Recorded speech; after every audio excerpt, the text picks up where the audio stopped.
Patagal ng patagal ay mas lalong nagiging unpredictable ang Premier Volleyball League conferences, lalo pa nga ngayon na isang dosenang kuponan na nagbabakbakan para sa 4 na semifinals tickets.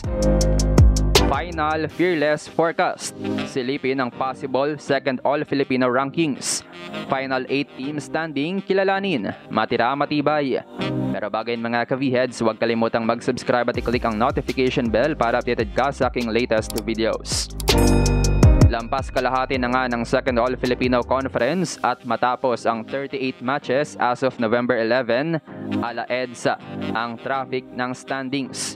So far, 3 teams na nga ang officially out sa semifinals, ang Jerflor, Galleries at Farm Fresh.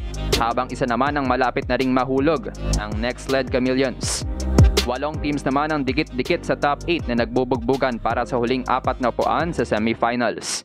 Matatandaan na gumawa nga tayo ng pre-conference predictions noon kung saan hinati natin sa 3 brackets ang 12 teams. At narito na nga ang part 2 kung saan may respective rankings ng mga kuponan. At final 4 nga natin sa unang Fearless Forecast ay ang defending champions Creamline, Signal, Chocomucho at PLDT. May mga nagbago kaya ating alamin. Disclaimer lang mga ka-V-Heads na ito ay prediction lamang at sariling insights ng writer. Ang rankings at stats na mababanggit ay as of November 11. Starting off, rank number 12, Jerflor Defenders. Standings, 0 win and 6 losses. Remaining games, Farm Fresh, Akari, Chocomucho, Galleries, and Signal. As expected, nahirapang pumalag ang sophomore team lalo na laban sa top contenders. Dagdag pa ng kanilang issue.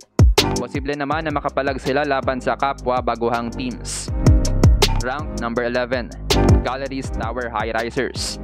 Standings, 0 win and 6 losses.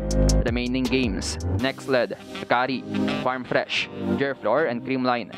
Unti-unti na ngang nahahanap ng Galleries ang momentum after winning their first set win laban sa Signal. Expect at least a win para sa team, pero may hirapan pa rin laban sa top teams. Rank number 10, Nextled Chameleons. Standings, 1 win and 5 losses. Remaining games, Akari, Galleries, Creamline, Signal, and Farm Fresh. Impressive ang pinapakita ng team pero as expected, marami pa ang dapat na i-polish. Not bad para sa new team. Rank number 9, Farm Fresh Foxes.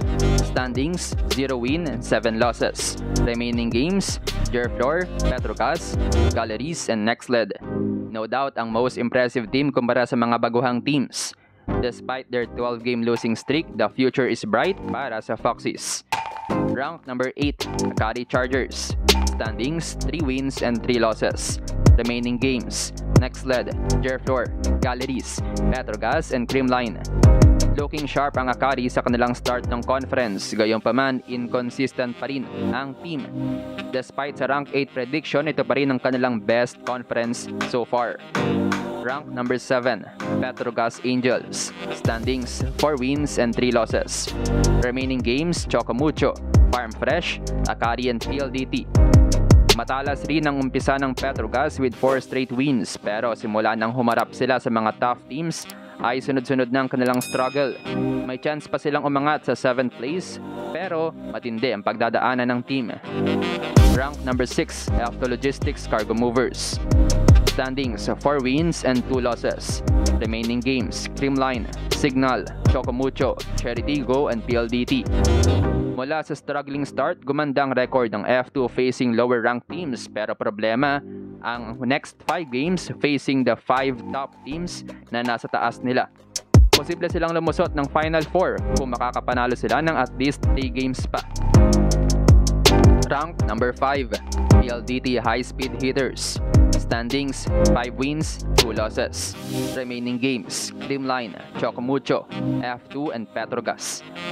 Nakakuha na rin ng momentum PLDT scoring 5 straight wins laban sa low-ranked teams sa umpisa. Pero 4 na tough teams pang kailangan nilang pataubin. Unfortunately, inconsistent pa rin ng team. Pero hindi pa malabo na pumasok sila ng Final 4. Speaking of, narito naman ang predicted Final 4 teams. Rank number 4, Cheritigo Crossovers. Standings, 6 wins and 1 loss. Remaining games, Signal, F2, Creamline, and Chocomucho. Unti-unting ginulantang ng Cheritigo ang ibang teams at sila nga so far ang may pinakamaraming panalo. Ang problema, mabigat ang kanilang last 4 games. Pero maganda na rin ang kanilang chance sa Final 4 considering their rankings. Rank number 3, Chocamucho Flying Titans. Standings, 5 wins and 1 loss. Remaining games, Petrogas, F2, PLDT, Jerflor, and Cheritigo. Ito nga so far ang best conference ng Chocamucho after Bacara Conference. 5 straight wins ang Titans pero mabigat ang kanilang next 5 games. Maganda ng chance nila sa Final 4 pero definitely hindi pa dapat magpakakampante. Rank number 2, Signal HD Spikers. Standings, 5 wins and 2 losses. Remaining games, F2, Cherry, Nextled, and Jerflor. Matapos sa malamyang umpisa this conference, may momentum ang Signal defeating big teams.